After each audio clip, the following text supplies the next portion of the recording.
The Siege of Kaunas was laid by the Teutonic Order on the newly built Kaunas Castle in spring 1362. It was the first brick castle built by the Grand Duchy of Lithuania. After a month-long siege, the castle was captured and destroyed. Its commander Vaidotas, son of Kęstutis, and 36 others were taken captive. The defeat, followed by the destruction of Vaidotas the following year, severely weakened Lithuanian defences along the Neman River and opened central Lithuania to Teutonic attacks. Background: the Teutonic Order waged a decades-long crusade against the pagan Grand Duchy of Lithuania in attempts to conquer it and convert it to Christianity. The Neman River became the natural frontier, and each side built a network of castles and fortresses along its banks. Lithuanian fortresses were wooden until they began building stone and red brick. Kaunas Castle near the confluence of the Neman and Neris rivers.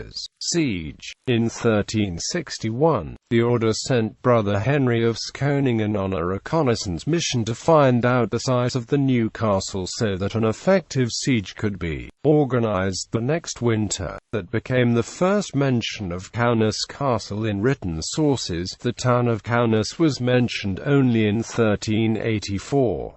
In spring 1362, the order organized a large campaign with crusaders from England, Italy, Germany and elsewhere. They sailed upstream the Neman, quietly bypassing Lithuanian fortresses, and disembarked below Kaunas. For 2 days they built bridges and reached the castle on March 13. The order dug trenches, built ramparts, and filled the moat with dirt. To protect themselves from Lithuanian attack, the Teutons dug a canal connecting Neman and Neris, thus cutting off the castle from the mainland. They also built siege towers and trebuchets and managed to destroy 2 corner towers.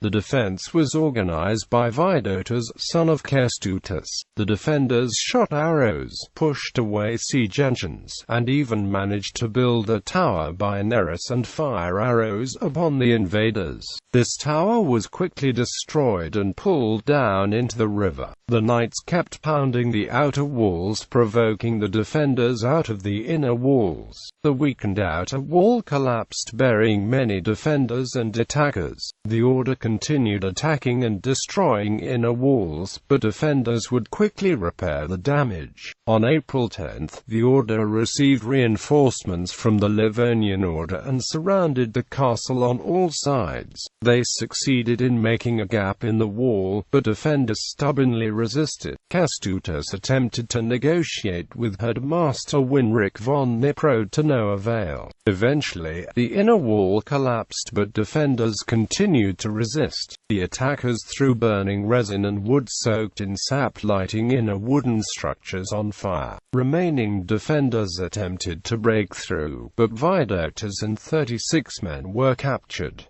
The castle fell on April 17, a day before the Easter Sunday. Aftermath: the Teutons did not attempt to establish themselves in Kaunas and sailed back to Prussia on April 18, 1362. The Lithuanians hurried to rebuild. They chose Virgale Island at the mouth of Nevesis, about 7 kilometers below Kaunas.